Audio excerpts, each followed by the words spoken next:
Hello दोस्तों, नमस्कार। मेरा नाम मीनेश यादव है। जैसा कि हम पहले से सीरीज चला रहे हैं जिसमें शेड्यूल में था, ये तीसरा चैप्टर है पुष्पी पादपों में लैंगिक जनन। इससे पहले हम दो अध्याय कर चुके हैं, दो चैप्टर जो है कोशिका जीवन की इकाई और कोशिका चक्र और कोशिका विभाजन, जो कि 11th के थे। अब हम 12th क्लास के जो आगे के चैप्टर है वो करने जा रहे हैं। जो दो बेसिक चैप्टर है वो पढ़ोगे, उसके बाद ये वीडियो देखोगे तो बहुत ही ज़्यादा अच्छा रहेगा। मैं डिस्क्रिप्शन बॉक्स में लिंक डाल दूंगा या फिर प्लेलिस्ट में भी ऐड कर दूंगा, तो आप देख सकते हो, या वीडियो वाले सेक्शन में जाके चैनल पे भी देख सकते हो। तो हम आज एक नई इकाई चालू करने वाले हैं, यानी नई यूनिट चालू करने वाले हैं। उसका नाम है जनन। जनन के अंदर कितने चैप्टर आते हैं? तो जनन के अंदर आते हैं 3 चैप्टर आते हैं। पहला है पुष्पी पादपों में लैंगिक प्रजनन, मानव जनन और जनन स्वास्थ्य। हम एक एक करके पढ़ेंगे। इसमें कुछ यूनिट के बारे में, इसकी इकाई के बारे में कुछ दिया हुआ है, वो हम पहले पढ़ लेते हैं। क्या दिया हुआ है? जीव विज्ञान पृथ्वी पर जीवन की गाथा कहानी का सार निचोड़ है। यद्यपि व्यष्टि जीव का निश्चित रूप से अंत होता है, वही प्रजातियां लाखों वर्षों तक अस्तित्व में रहती है, जब तक कि उन्हें प्राकृतिक या मनोद्भवी विलुप्त के खतरे की आशंका नहीं होती।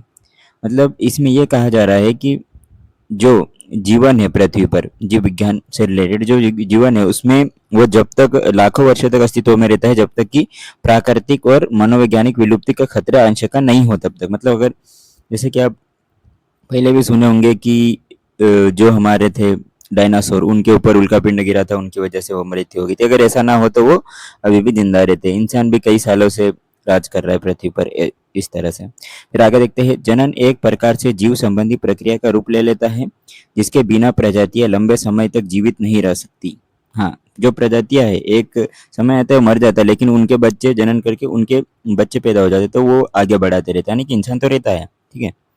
फिर आगे दिया हुआ है, प्रत्येक व्यष्टि लैंगिक अथवा अलैंगिक साधनों का प्रयोग करते हुए अपने पीछे अपनी संतति छोड़ जाती है। देखा, अभी बोला था, हमें संतति छोड़ जाती है, बच्चे छोड़ जाते हैं। मतलब लैंगिक जनन की क्रियाविधि नए रूप भेद को विकसित करने में सहायक होती है, अतः उत्तरजीविता लाभ की संभावनाएं बढ़ जाती है।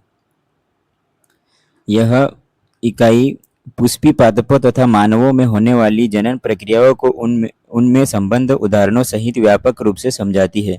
मानव जनन स्वास्थ्य तथा जनन के जीव विज्ञान को समझने तथा जनन संबंधी बीमारियों से किस प्रकार बचा जा सकता है पर सापेक्ष महत्व प्रस्तुत किया गया है, जो कि हम आगे पढ़ेंगे। तो इसमें जो एक साइंटिस्ट दिए हुए वैज्ञानिक पंचानन महेश्वरी, ये बहुत ही इंपॉर्टेंट रहते हैं साइंटिस्ट। पहले भी हम पढ़े थे। उस साइंटिस्ट का नाम क्या था, उसका आप वो कमेंट कर सकते हो, कमेंट करके बताइए। अब इस इकाई में हम, जनन वाली इकाई में हम पंचानन महेश्वरी के बारे में पढ़ेंगे। तो यहाँ पे कुछ इंपॉर्टेंट चीजें होगी, वो नोट कर लेना, मैं बताते जाऊंगा। देखते हैं। पंचानन महेश्वरी का जन्म जयपुर राजस्थान में नवंबर 1904 में हुआ। वे केवल भारतवर्ष के ही नहीं बल्कि समस्त विश्व के अत्यंत ही प्रतिष्ठित ख्याति प्राप्त वनस्पतिविद रहे हैं। उच्च शिक्षा प्राप्त करने के उद्देश्य से वह इलाहाबाद गए, जहां से उन्होंने डॉक्टर ऑफ साइंस की उपाधि प्राप्त की।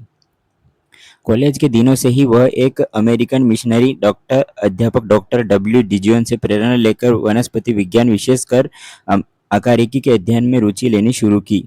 याद रख लेना, ये किससे मिले थे तो कहाँ से?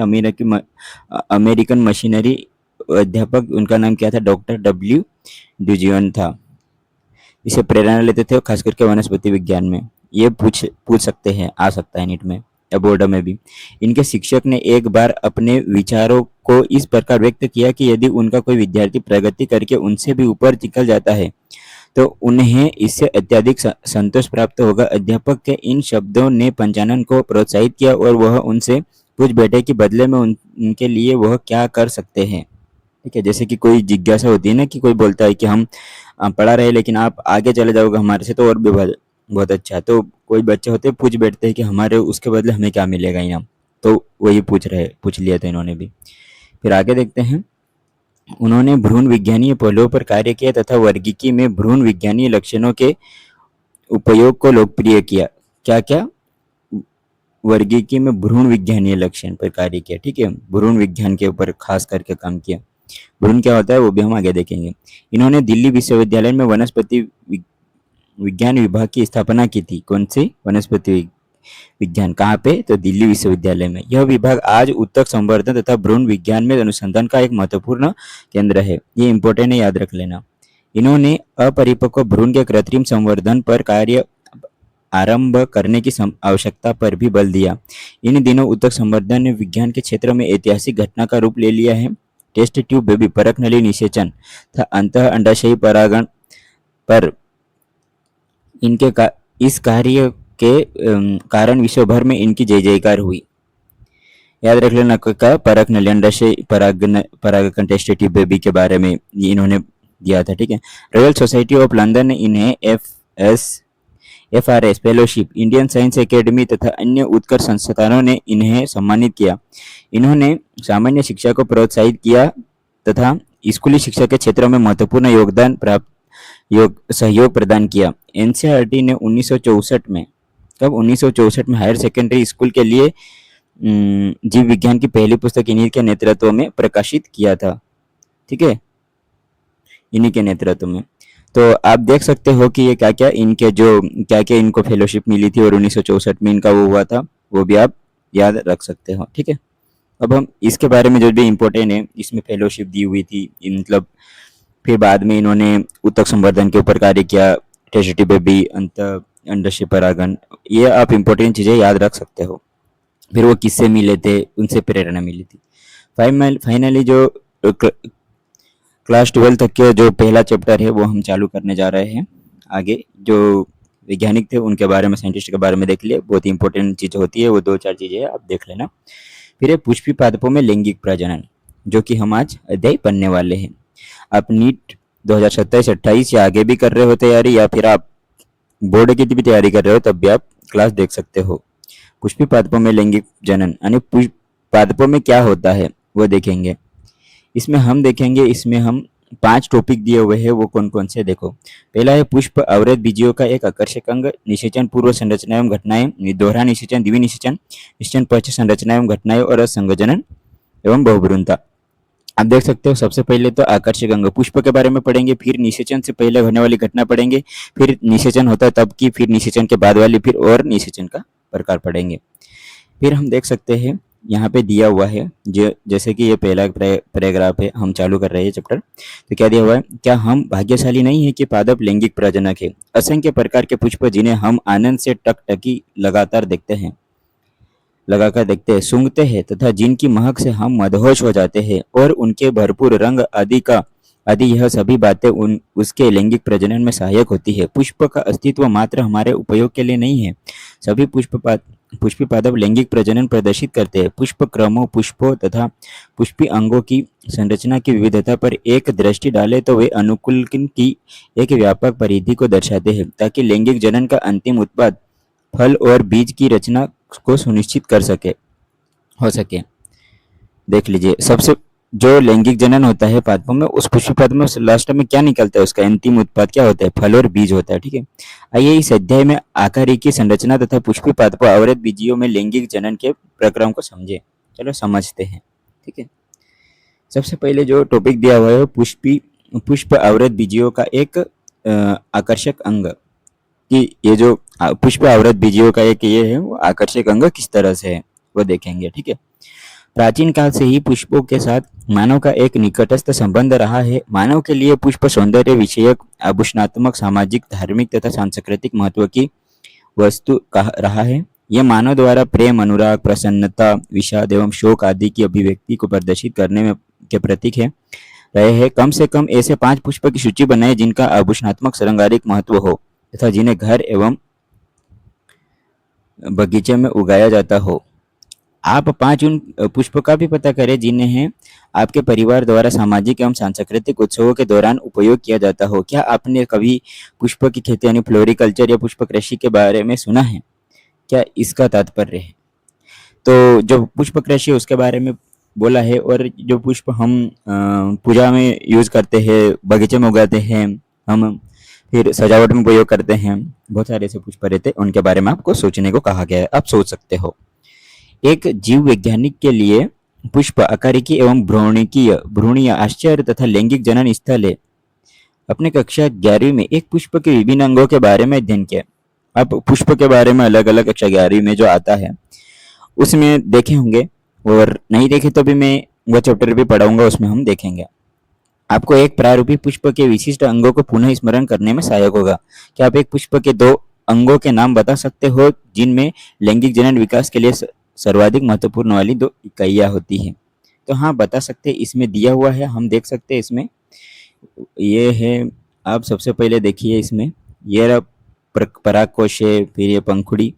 देखो इसमें एक गलत चीज दी हुई है। क्या है? ये पंखुड़ी नहीं है, ये परागकोश है, और ये है पंखुड़ी। ये जो है ना, ये पत्ता है, ये पंखुड़ी है। ये जो पत्ता है वो पंखुड़ी है, ये परागकश है। इसमें ये गलत है एक चीज, ठीक है? क्या गलत है? पंखुड़ी ये है, ये नहीं है। ये परागकोश नहीं है, ये है परागकोश। ठीक है, ये सही कर लेना। और ये वर्तिकाग्र है, फिर बाद में ये तंतु है, ये वर्तिका है, ये वाली डंडी दिख रही है वो, और नीचे आप देख सकते हो इसमें अंडाशय है। ठीक है, ये बाह्य दल है। तो इसमें आप देख सकते हो, इसमें अंडाशय और जो हमारा परागकोश होता है वो बहुत इंपॉर्टेंट होते हैं। अब हम आगे देखते हैं निषेचन पूर्व संरचनाएं एवं घटनाएं। मतलब जो निषेचन से पहले की जो घटनाएं होती है वो क्या क्या होती है वो हम देखेंगे। ठीक है, मतलब जो निषेचन से पहले की घटनाएं होती है उसके बारे में देखेंगे। जैसे कि हम तीन भाग अलग अलग है, निषेचन होती तब पहले, फिर निषेचन होगा तब, उसके बाद निषेचन के बाद वाली भी। ठीक है, तो हम चालू करते हैं निषेचन से पहले की संरचनाएं और घटनाएं। पादप में वास्तविक रूप से पुष्प विकसित होने से पूर्व यह तय हो जाता है कि पादप में पुष्प आने वाले हैं। अनेकों हार्मोनल तथा संरचनात्मक परिवर्तनों की शुरुआत होने लगती है, जिनके फलस्वरूप पुष्पीय अध्यक फ्लोरल प्राइमोडियम के मध्य विभेदन एवं आग्रम विकास प्रारंभ होते हैं। पुष्प की रचना होती है जो पुष्पक्रम की है ना, जो पुष्पी कलिकाएं और बाद में पुष्प का धारण करती है। ठीक है, जैसे कि हार्मोनल संरचनात्मक परिवर्तन हो जाते हैं, पहले ही पता चल जाता है। ठीक है, पुष्प नर एवं मादा जननांग जनन संरचनाएं पुमंग तथा जायांग, क्या क्या, पुमंग और जायांग विभेदित एवं विकसित रहती है। आप याद करें कि पुमंगों से भरपूर पुकेसरों का गोला एक चक्कर नर जनन अंग का तथा जायांग स्त्री मादा जनन अंग का प्रतिनिधित्व करता है। ठीक है, नर का कौन करता है? तो वो करता है पुंकेसर से भरपूर पुमंग, और जो मादा का है वो जनन अंग, वो कौन है? जनन अंग कौन है? तो जायांग। ठीक है, अब हम इसमें देखते हैं, इसी का सब टॉपिक दिया हुआ है। इसमें है पुंकेसर, लघु बीजाणुधानी तथा परागकण। जो हमारे परागकण है, पुंकेसर या लघु बीजाणुधानी भी कहते हैं, वो उसके बारे में पढ़ना है। ठीक है, ये चित्र के बारे में दिया हुआ है। एक विशिष्ट प्रारूपी पुंकेसर दो भागों में विभक्त होता है। ठीक है, इसमें देखो ये चित्र है, इसमें हम देख सकते हैं, इसमें डंठल है और ये परागकोश के रूप में है ये वाला। ठीक है, ये परागकोश है, इसी को काट के बताया गया है, ये से काट दिया है ऐसे। ठीक है, और ये ऐसा दिख रहा है। हम इसी को आगे पढ़ेंगे क्या दिया हुआ है, ये हमारे पैराग्राफ में भी दिया हुआ है। एक विशिष्ट प्रारूपी पुंकेसर दो भागों में विभक्त रहता है। हाँ, रहता है। इसमें लंबा था पतला डंठल फिलामेंट होता है। हाँ, ये रहा पीला डंठल, ये नीचे दिया भी था ये वाला।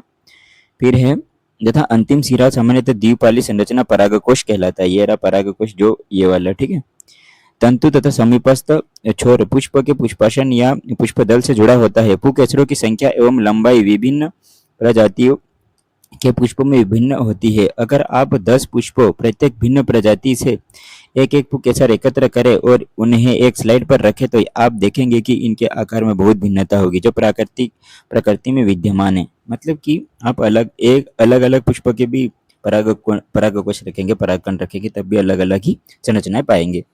मतलब अलग अलग हो गया, आप पहचान सकते हो। एक विच्छेदन सूक्ष्मदर्शी से प्रत्येक पुंकेसर का सावधानीपूर्वक अवलोकन तथा स्पष्ट चित्र के माध्यम से विभिन्न पुष्पों में परागकोशों के जुड़ाव एवं आकार की व्यापकता को समझाया जा सकता है। ठीक है, हम आगे देखते हैं। एक प्रारूपी आवृत बीजी परागकोश द्विपालित होते हैं। कैसे होते हैं? द्विपालित होते हैं, जो कि हम पहले देख लिए। तथा प्रत्येक पाली में 2 कोष्ठ होते हैं, अर्थात ये द्विकोष्ठी भी होते हैं। ठीक है, प्रायः एक अनुलंब खांच प्रावरक कोष्ठ को अलग करते हुए लंबवत गुजरता है। आइए परागकोश के एक अनुप्रस्थ काट में विभिन्न प्रकार के ऊतकों तथा अनेक संयोजन को समझे। एक परागकोश की द्विपालित प्रकृति परागकोश के अनुप्रस्थ काट में बहुत ही पृथक या सुव्यक्त होती है। परागकोश एक 4 दिशीय चतुष्कोणीय संरचना होती है जिनमें 4 कोणों पर लघु बीजाणुधानी समाहित होती है। ये इंपॉर्टेंट, याद रख लेना। जो प्रत्येक पाली में 2 होती है। यह लघु बीजाणुधानी आगे विकसित होकर परागपुटी पोलैंड सेक्स बनाती है। इंपॉर्टेंट है, याद रख लेना।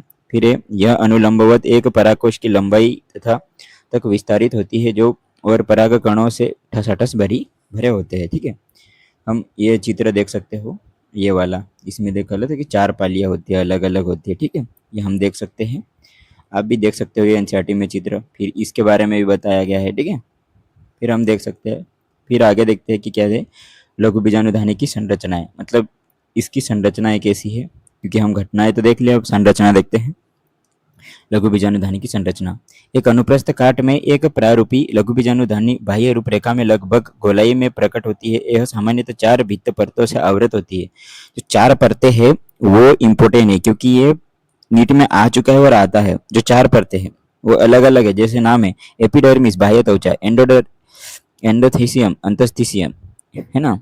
फिर मध्य परतें और टेपिटम, बाहर की ओर की 3 परतें संरक्षण का कार्य करती है। क्या का संरक्षण मतलब कि उसको बचाने का काम करती है, तथा परागकोश के स्फुटन में मदद कर परागकण का अवमुक्त करती है। ठीक है, परागन को स्फुटन में मदद करती है। इसकी सबसे आंतरिक परत यानी टेपिटम होती है, यह विकासशील परागकणों को पोषण देती है। याद रखना इंपॉर्टेंट है, कौन, टेपिटम। विकासशील भ्रूण परागकणों को क्या होते हैं, पोषण देती है और उन्हें परिपक्व होने में मदद करती है। टेपिटम की कोशिकाएं सघन जीवद्रव्य साइटोप्लाज्मा से भरी होती है, साइटोप्लाज्मा जीवद्रव्य से, और सामान्यतः एक से अधिक केंद्रकों से युक्त होती है। एक से ज्यादा केंद्रक होते हैं उसमें। क्या आप यह सोच सकते हैं कि किस प्रकार से एक टेपिटल कोशिका द्विकेंद्रकी केंद्र की बन सकती है?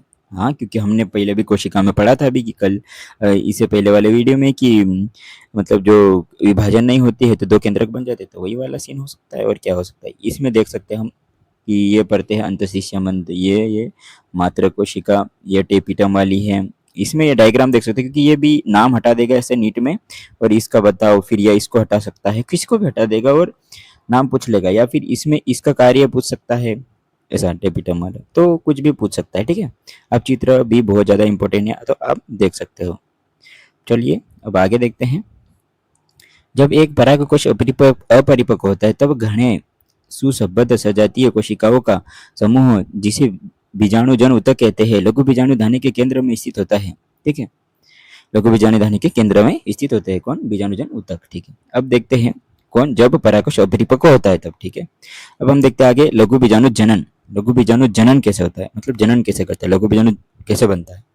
जैसे जैसे परागकोश विकसित होता है, बीजाणुजन ऊतकों की कोशिकाएं अर्धसूत्री विभाजन द्वारा सूक्ष्म बीजाणु चतुष्टय बनाती है। क्या बनाती है, चतुष्टय की कोशिकाओं की सूत्रगुणता क्या होगी। अर्धसूत्री विभाजन हमने कल ही पढ़ा था, इससे पहले वाले चैप्टर में पढ़ा था, कोशिका चक्र और कोशिका विभाजन में। आप देख सकते हो, अगर भूल गए हो तो, या फिर याद भी होगा आपको, उसमें चतुष्टय बनाता है, वही वाला चतुष्टय बनेगा। ठीक है, जैसा कि बीजाणुजन ऊतक की प्रत्येक कोशिका एक लघु बीजाणु चतुष्टय की वृद्धि करने में सक्षम होती है। प्रत्येक कोशिका एक सक्षम पराग मात्र कोशिका होती है। एक पराग मात्र कोशिका से अर्धसूत्री विभाजन द्वारा लघु बीजाणु के निर्माण की प्रक्रिया को लघु बीजाणुधानी कहते हैं। क्या कहते हैं, लघु बीजाणुधानी की परिभाषा है। देखो क्या है, प्रत्येक, यहाँ से लिख देना, अगर बोर्ड में भी आती है तब भी, प्रत्येक कोशिका एक सक्षम पराग मात्र कोशिका होती है। एक पराग मात्र कोशिका अर्धसूत्री विभाजन द्वारा लघु बीजाणु के निर्माण की प्रक्रिया को ही क्या कहते हैं, लघु बीजाणुधानी कहते हैं। जैसा कि लघु बीजाणु रचना के समय 4 कोशिकाओं के समूह में व्यवस्थित होते हैं, इन्हें लघु बीजाणु चतुष्क कहते हैं। जैसे ही परागकोश परिपक्व एवं स्फुरित होता है तब लघु बीजाणु एक दूसरे से क्या हो जाते, एक दूसरे से विलग हो जाते, मतलब अलग हो जाते हैं और परागकणों के रूप में विकसित हो जाते हैं। प्रत्येक लघु बीजाणुधानी के अंदर कई हजार लघु बीजाणु और परागकण निर्मित होते हैं। परागकण जो परागकोश के स्फुटन के साथ मुक्त होते हैं। ठीक है, जैसे कि हम यहाँ देख सकते हैं, ये वाला इस डायग्राम में हम देख रहे हैं, ये परागकण बन चुके हैं। ठीक है, अब हम इसके आगे देखेंगे, अब परागकण पढ़ेंगे। ठीक है, परागकण कैसे बनता है देख लिया, अब हम पढ़ेंगे परागकण।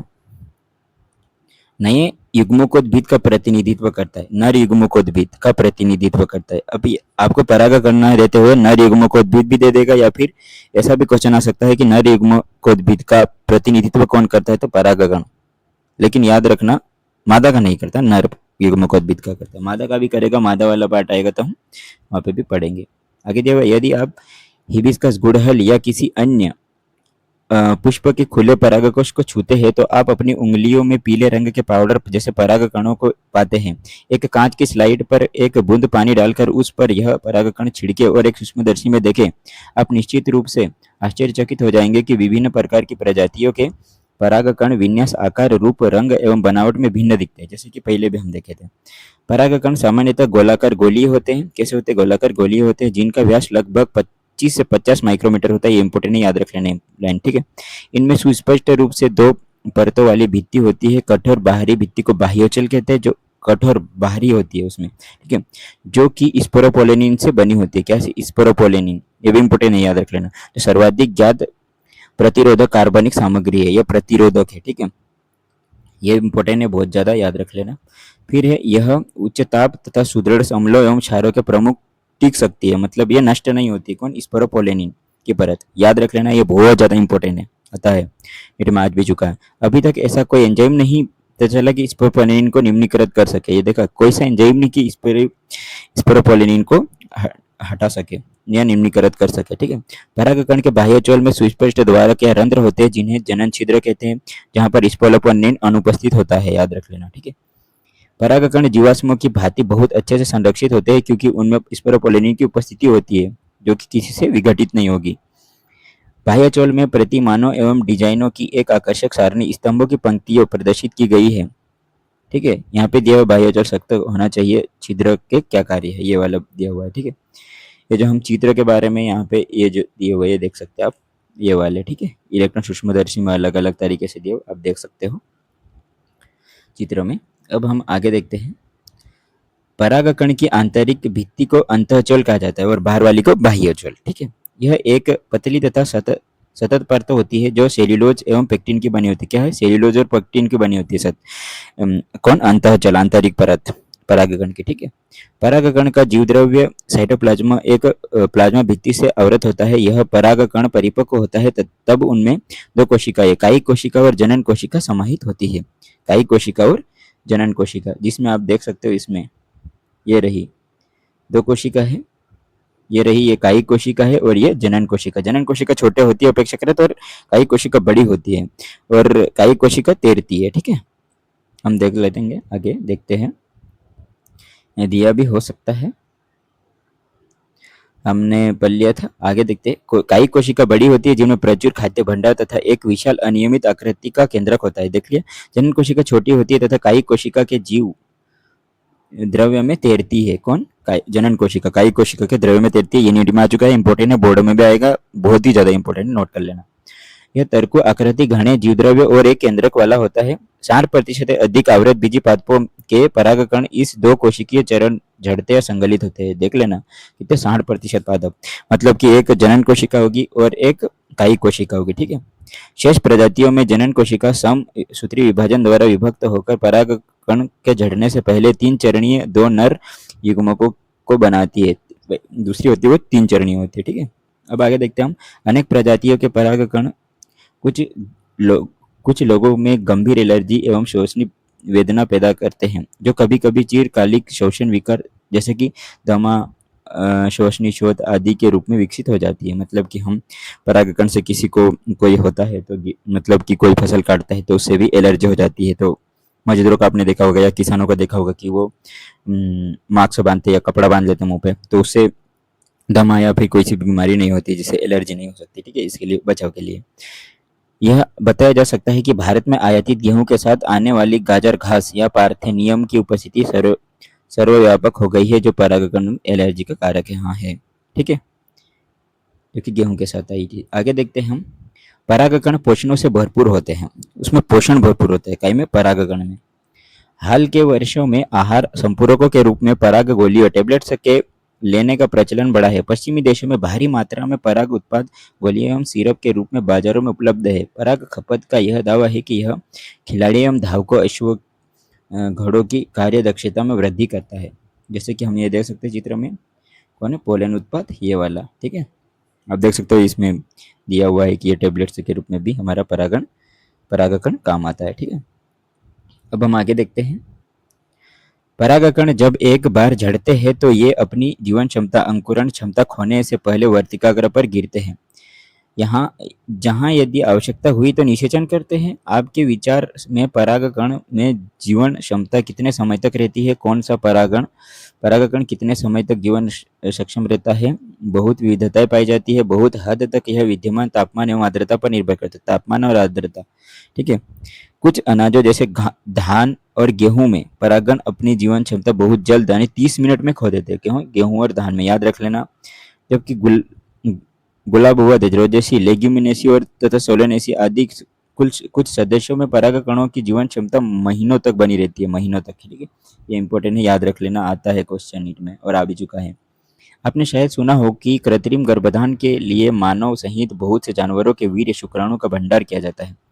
बहुत से प्रजाति के परागकणों को द्रव नाइट्रोजन, ये भी इंपॉर्टेंट है, द्रव नाइट्रोजन कितना -196 डिग्री सेल्सियस में कई वर्षों तक भंडारित करना संभव है। इस प्रकार से भंडारित पराग का प्रयोग बीज भंडार बैंक के की भांति पराग भंडारों बैंकों के रूप में फसल प्रजनन कार्यक्रम में किया जा सकता है, ठीक है। ये इंपॉर्टेंट, याद रख लेना।